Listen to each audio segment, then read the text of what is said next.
예, 월요일 묵상의 시간입니다. 하나님의 진실한 뜻이 빠져버린 예배처럼 더러운 냄새가 나는 종교 행위는 없다. 하나님의 진실한 뜻이 빠져버린 예배처럼 더러운 냄새가 나는 종교 행위는 없다. 자, 이런 제목으로 이번 주간 말씀 묵상 시작하겠습니다.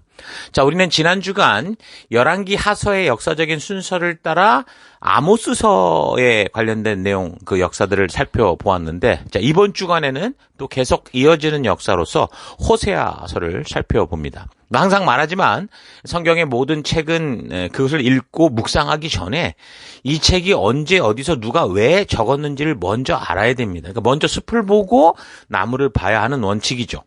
그래야 성경을 바르게 이해할 수 있기 때문입니다. 성경은 창세 이후, 그러니까 하나님이 창조하신 이후로 계속되는 하나님과 그의 백성들의 역사를 적어가고 있기 때문에 특히 그 책이 이 역사 중에 언제쯤에 일어난 일이고 왜 일어났었는지를 알아야 바르게 이해할 수 있다라는 거죠.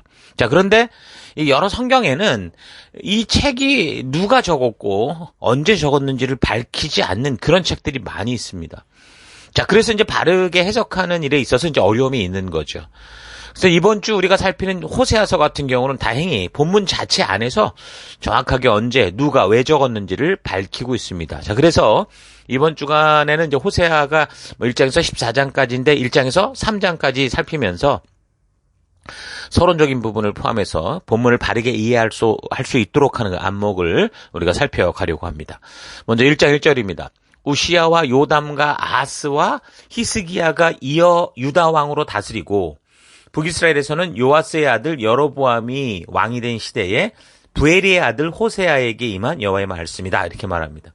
그러니까 정확히 이제 언제 어디서 누가 정확히 얘기를 하고 있죠.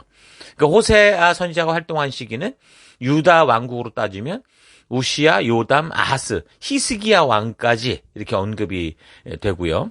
자, 그렇게 보면 북이스라엘이 아수르에게 패망할 때까지 활동을 한 셈이라고 볼 수 있습니다. 그러니까 이 호세아가 북왕국의 선지자로 보면 이제 이 마지막 이 북왕국의 그 시기를 통해서 활동을 했던 거죠.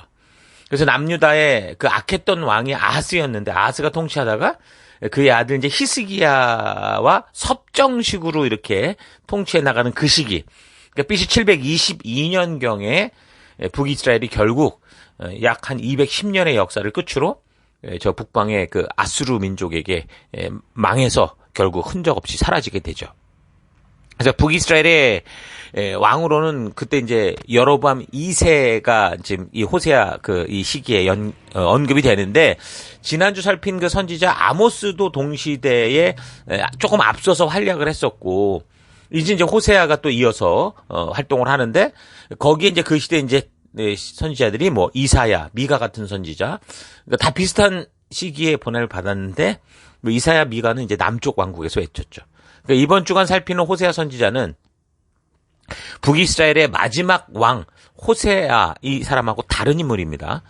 이거 잘 기억하셔야 돼요. 성경에는 왕의 이름도 그렇고 선지자의 이름도 그렇고 서로 같은 이름이 반복해서 쓰는 경우가 많다 보니까 여러분들이 도표를 통해서 역사의 그 시간들을 통해서 차분히 누군가를 확인해 가면서 읽어가는 게 좋습니다. 자, 여로보암 2세는 어느 왕조였습니까? 예후 왕조였죠. 예후, 여호아하스, 요아스, 그리고 이제 여로보암 2세, 그리고 스가랴. 이렇게 이제 이 중에 보면 예후 왕조의 네 번째 왕인데 시기적으로 볼 때 솔로몬 왕 이후에 최고의 전성기를 만들었던 왕이라고 그랬습니다. 이런 최고의 시기를 누리던 그 때가 이제 마지막 때였는데 마치 여러분 전등이나 전구를 보면 그게 필라멘트가 끊어지기 전에 굉장히 밝게 빛나다가 이게 끊어지거든요. 자, 그것처럼 여로보암 2세 때가 겉으로 볼 때는 마치 그 나라의 최고의 전성기를 누리는 것 같이 보였지만 그 이후 불과 50년도 채 안 돼서 이 나라가 완전히 아수르에 의해서 멸망하게 되는 거죠. 자, 그래서 겉으로 보기에는 번창한 것 같지만 그 패망과 멸망의 낭떠러지에 거의 지금 다다르고 있었기 때문에 그래서 선지자들이 많이 등장하는데 구약의 선지자들이 등장하는 시대와 배경은 다 다르지만 그 어떤 선지자들이든 등장하는 목적은 한 가지입니다. 그러니까 하나님은 하나님과의 약속이 잘 지켜질 때 이래라 저래라 그렇게 하지 않는다니까요. 그냥 우리에게 주신 이 약속과 그 근거를 따라 하나님은 그 약속을 성실히 지켜주시고 우리 또한 그렇게 살기를 원하시는 거예요. 근데 이제 불순종의 수준이 도를 넘어서 멸망으로 이제 가속도가 붙어서 달려가는 지경이 될 때 선지자들을 보내시기 때문에 보냄을 받고 오는 선지자들은 여러 사람이지만 그들이 외치는 외침 한 가지입니다. 그러니까 불순종의 길이 멸망의 길이다. 이 길은 죽음의 길이다를 알리고 하나님과의 그 사랑, 하나님과의 그 언약으로 돌아와라. 이걸 외치기 위해서 오는 거죠. 근데 이제 각 선지자들이 그 시기와 상황이 다 다르니까 그 위기를 알리는 방법이 다 달랐습니다. 그러니까 지난주 살폈던 아모스 선지자 같은 경우는 하나님의 공의를 기준으로 말미암는 그 심판에 대해서 아주 강력하게 그렇게 외치는 그런 선지자였다고 보면, 이번 주 살피는 호세아 선지자 같은 경우는 뭐 자신의 삶에 부끄럽고 감추고 싶은 이 사적인 이야기를 해가면서 하나님의 마음을 이해시키고 하나님이 왜 그러신지 그 깊은 진심을 알리려고 하는 그런 식으로 사역을 하죠. 자, 그래서 이제 일반적으로 아모스 선지자를 정의의 선지자다 그렇게 부른다면 호세아를 사랑의 선지자다 그렇게 부르기도 할 정도죠. 자, 그리고 선지자들을 통해서 전해지는 하나님의 말씀을 우리가 좀 잘 그 내용을 살펴보면 하나님께서 무서운 심판의 경고를 하시는데 또 보면 사랑으로 다시 세우겠다 하는 식으로 어떻게 보면 이랬다 저랬다 하는 그런 딜레마 같은 걸 봅니다. 그러니까 보냄을 받은 각 선지자들의 외침마다 분명히 하나님의 무서운 그 심판을 예고하고 있는데 근데 또 항상 다시 회복할 거다, 돌아와라 이런 얘기가 계속 반복되고 있는 거죠. 자, 이런 걸 보면 마치 부모님들이 자식을 대할 때 나타나는 그런 행동 같지 않습니까? 그러니까 부모로서 바른 교육을 위해 우리 아이들에게 아주 단호해야 되는 그런 태도가 있어야 되는데 그래도 우리 아이들이 그 만나는 어려운 현실, 그들이 정말 성실하지 못하게 하는 이런 것들 좀 이해해주고 싶은 그런 마음이 공존하잖아요. 그래서 자녀들이 볼 때는 부모님이 이랬다 저랬다 하는 것 같은 거예요. 사실 이건 우유부단함이 아니라 사랑과 공의가 다 바르게 적용돼야 되기 때문에 생기는 그런 현상이거든요. 자, 그러니까 하나님의 왔다 갔다 하는 이 마음의 원인이 뭐라는 거예요? 바로 우리를 자녀로 생각하셔서 사랑과 공의가 온전히 적용되는 바른 인생길에 온전한 사람으로 세우기 위해서 저들을 설득하고 호소하시기 때문에 나타나는 현상이라는 거죠. 사람을 바르게 교육하고 온전한 길로 인도하는 거 정말 쉽지 않은데 비록 내가 낳은 자녀라고 해도 애들이 사춘기를 거치면서 완전한 한 인격체가 되면 그 다음부터는 자녀가 부모의 말을 스스로 존중하기 전에는 대부분 자기 생각과 느낌을 가지고 자기 마음대로 주도적으로 행동하기 때문에 정말 바른 지혜와 온전한 길을 줄 수 있는 부모보다 심지어 지 느낌대로 친구 찾아가고 세상 유행 따라가고 그렇게 휩쓸리는 경우가 너무 많죠. 물론 부모라고 해서 자녀들을 다 바르게 교육할 수 있다라는 건 아니지만 그래도 보편적으로 부모라면 자녀를 포기하지 않고 어떻게 해서든 바른 길로 가게 하려는 게 부모의 마음 아닙니까? 그래서 그런 부모의 마음을 가지면 그런 마음이 품어지면 그게 학교 선생이 됐든 교회 리더가 됐든 선생이 됐든 뭔가 그 진정한 하나님의 마음이 나오죠.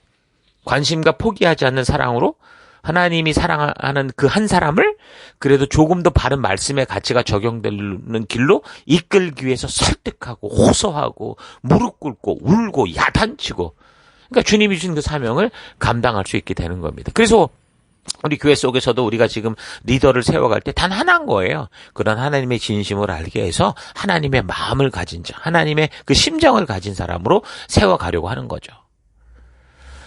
자, 근데 생각해보면 사실 선지자를 이렇게 하나님이 보내서 이렇게 설득하고 그러지 말고 하나님 전능하시니까 전능한 능력으로 그냥 확 다 바꿔버리면 강제적으로 그냥 확 바꾸면 되는데 왜 그러시지 않을까?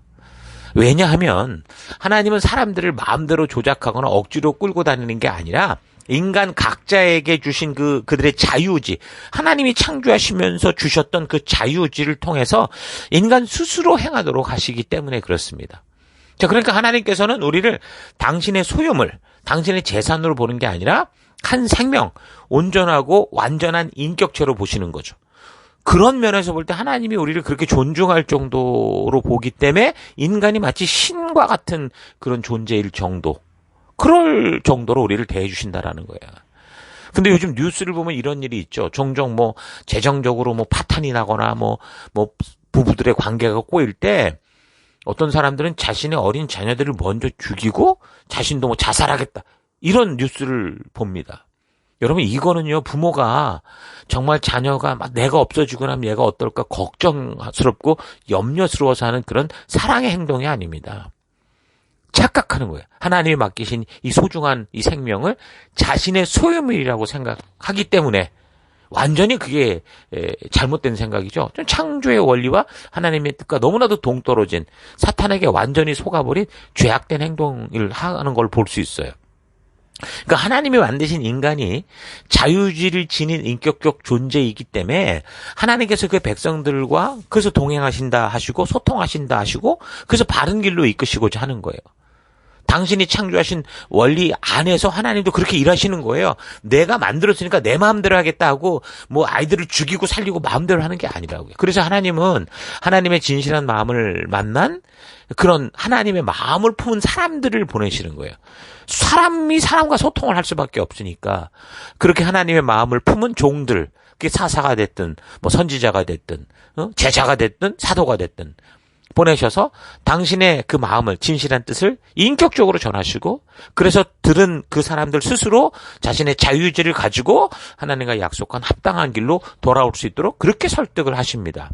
그러니까 이렇게 일하시는 하나님의 모습을 성경과 역사를 통해 우리가 잘 살펴보지 못하면 우리의 신앙생활이라는 게 대부분 다 완전히 미신에 가까운 뭐 지극정성과 치성을 바치면 뭐 다 돼. 그러니까 말하자면 일상적으로 우리가 하나님을 몰라서 그 뭔가 신을 찾고 있는 이 세상의 우상 숭배와 다를 바 없는 똑같은 길로 빠지게 되죠. 하나님은 당신이 창조하신 내가 만든 피조물임에도 불구하고 우리를 그렇게 당신의 소유물처럼 재산처럼 대하지 않으시거든요. 그렇다면 이렇게 우리를 생각하신 하나님께서 이런 창조의 법칙 안에서 살아가는 우리와 어떻게 일하실까요? 상상을 해보십시오. 하나님은 우리를 인격적으로 대하시고자 하는데 근데 우리는 하나님을 그저 신비한 힘으로만 생각하고 있지는 않은지 그러니까 하나님이 이런 성품을 보면서 좀 우리가 내가 바르게 지금 신앙이라는 걸 이 길을 걷고 있나? 하나님이 원래 나를 부르신 그 길을 걷고 있는가? 좀 깊이 좀 되돌아볼 필요가 있습니다. 그러니까 요즘 성령 운동을 운운하면서 오해를 일으키는 게 뭐냐면 마치 성령이 임하시면 그 사람의 의지와 상관없이 어떤 강권적인 어떤 힘으로 그 하나님이 나를 주도하고 변신시키고 심지어 우리의 상황과 환경도 막 바꿀 거라고 생각한다라는 거죠.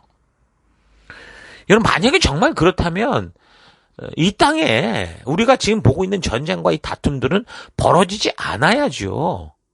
근데 오늘날 우리가 뉴스를 듣듯이 우리가 정말 믿음 안에 들어와서 믿음의 조상이라고 믿는 아브라함의 혈통적 후손이라는 사람들끼리 지금 저 중동에서 얼마나 죽고 죽이는 그 끔찍한 일들을 벌이고 있습니까? 자, 그러니까 보세요.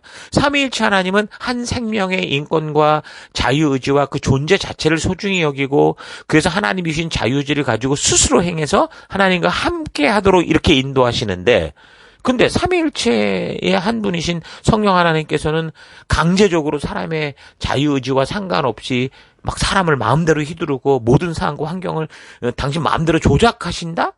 이건 아니잖아요. 이거 아닌 게 확실한 거 아닙니까? 그러니까 성령 하나님은 인간을 억지로 통제하지 않는다는 거예요. 그러니까 성령이 임하시는 그 사건을 그래서 보면 성령이 임하셨는데 스스로가 통제해지지 않는 그런 일들을 한다라는 게 이해가 되질 않는 거죠. 성령은 인간의 능력에 자유의지를 주시지 절대로 인간을 시키는 대로 일하는 기계처럼 이끌지 않고 귀신처럼 뭐 그 사람을 점령해서 이상한 짓 하게 만들고 그러지 않는다는 거예요. 사람 정신 속에 들어와서 한 사람을 휘어잡아서 그 사람의 의지가 아니라 어떤 강제적인 힘으로 자기 마음대로 제어하려는 귀신 들린 것처럼 그렇게 일하시지 않는 거예요. 귀신은 한 사람의 인격을 짓밟고 자기 원하는 대로 억지로 사람을 움직이게 하려고 하잖아요. 그러나 하나님께서는 성령 하나님께서는 절대로 그렇게 행하시지 않는다는 거죠. 그래서 우리 스스로가 선한 것을 선택하고 하나님의 뜻을 따라 행동할 자유 그런 힘을 주시는 거예요. 절대로 우리의 자유의지를 무디게 만들고 당신 뜻대로 하려고 억지로 제어하지 않는다는 거죠. 성령은 성도들을 하나님께서 말씀하신 진리로 인도하신 하나님의 진심으로 인도하시는 분이셔요. 그 성령은 하나님의 뜻을 깨닫게 하며 이미 진리의 성경 안에 나온 이 하나님의 말씀들, 하나님의 의미, 하나님의 의도, 하나님의 진실한 뜻을 알게 하시죠. 여러분, 성령은 무슨 신비한 힘으로 사람들을 마음대로 통제하는 분이 아니라 사람들로 하여금 하나님의 진실한 뜻이 무엇인지를 스스로 알 수 있도록 깨닫게 하시고 진리 가운데로 인도하시는 분이십니다.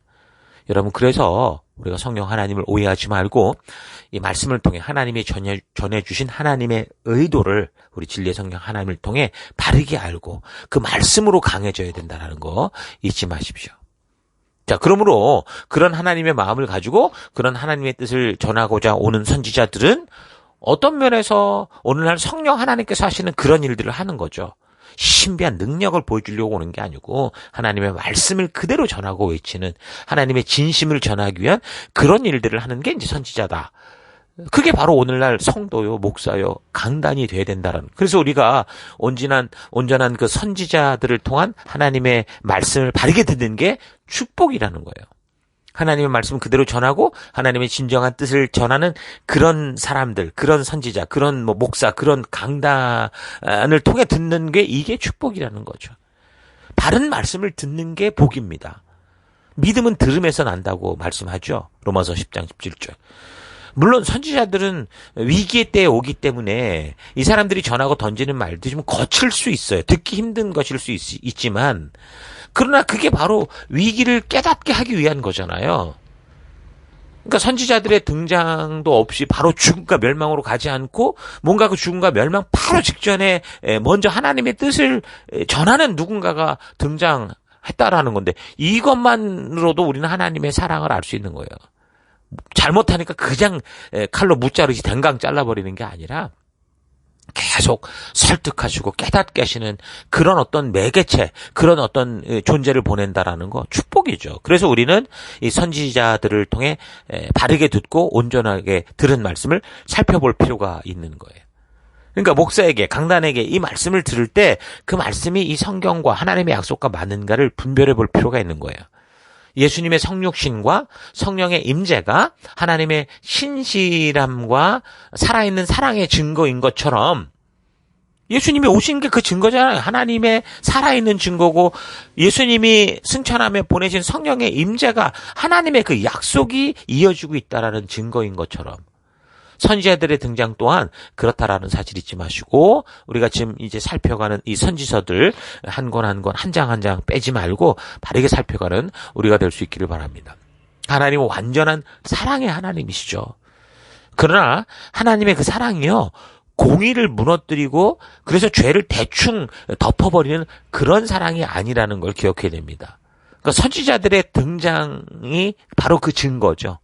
예수님의 성육신이라는 자체가 너무도 확고한 증거예요. 하나님의 사랑과 공의가 동시에 이루어져야 된다라고 하는 예수님의 십자가를 통해 우리는 분명하게 우리를 용서하시고자 하시는 하나님의 최고의 사랑을 보죠. 그래서 사람들은 그 복음에 열광하고 감사하고 흥분하는 거예요. 막 거기에 막 감격하는 거예요. 그러나 예수님의 십자가를 통해 우리가 알 수 있는 또 하나의 굉장히 중요한 진리는 뭡니까? 그 십자가는 죽음이에요. 고통이에요. 그러니까 고통스러운 핏값을 대신해서라도 하나님은 죄를 절대로 용납하지 않으신다. 반드시 척결하신다라고 하는 그 하나님의 공의, 그 단호함을 볼 수 있는 거죠. 그래서 이 십자가는 사랑과 공의의 완성이 되는 거예요. 하나님은요, 사랑한다라는 명목하에 그냥 죄를 대충 덮어주고 죄와 타협하는 분이 아니십니다. 그래서 죄를 고집하며 살아가는 그의 백성들에게 하나님의 말씀, 하나님의 마음, 하나님의 가슴을 품은 그런 선지자들을 보내시는 거예요. 근데 그럼에도 불구하고 이 백성들이 끝까지 돌아오지 않으니까 그러니까 하나님이 이제 정말 화가 나서 이 세상과 사람들을 다 파괴하고 파멸시키냐? 그렇지 않아요. 당신 스스로 이 땅에 오세요. 그래서 골고다 십자가 그 고통의 길을 스스로 걸으시는 거예요. 당신의 목숨을 우리 대신 주심으로 하나님이 이루셔야 하는 그 공의를 스스로 완성하시는 거죠. 왜 그렇습니까? 사랑하기 때문에. 그 백성들, 나의 이 한 목숨, 이 여러분의 그 목숨을 소중히 여기는 그 사랑 때문에. 십자가는 그래서 단지 우리의 죄를 털어내는 어떤 비누 같은 게 아니에요. 십자가는 하나님의 그 귀한 사랑을 통한 공의의 완성을 이루는 것이죠. 하나님의 분명한 뜻, 그 진실한 그 하나님의 마음이 무엇인가를 보여주는 것이 십자가입니다. 하나님은 하나님의 전능한 능력을 통해 다 쓸어버리고 새로운 세계를 막 마음대로 만드는 게 아니라 구질구질하게 막 어떻게 보면 선지자를 보낸다는, 사람 보낸다는 게 구질구질한 거죠. 그런데 구질구질하게 사람을 보내셔서라도 울며 불며 돌아오라고 외치고 안타까워하시는데, 여러분, 이 하나님의 사랑을, 우리가 이 땅을 사랑하며 대충 살아도 우리는 언젠가 예수의 이름으로 천국 갈 거야, 우린 보험이 들었어, 이렇게 착각하지 말라는 거죠. 우리가 그래서 선지서들을 읽을 때 이런 내용을 통해 이런 하나님의 공의와 사랑을 우리가 만날 수 있어야 되는 거예요. 그렇게 읽어야 이 선지자들을 통해 외치는 하나님의 진정한 마음, 왔다 갔다 하는 것 같지만 하나님의 그 안타까운 심정을 우리가 읽을 수 있게 되는 거죠. 오늘 우리가 살피는 호세아서를 읽어 나갈 때 이런 안목을 가지고 호세아를 통해 외치는 그 한마디 한마디 속에 담긴 그 하나님의 안타까운 진심을 만날 수 있기를 바랍니다.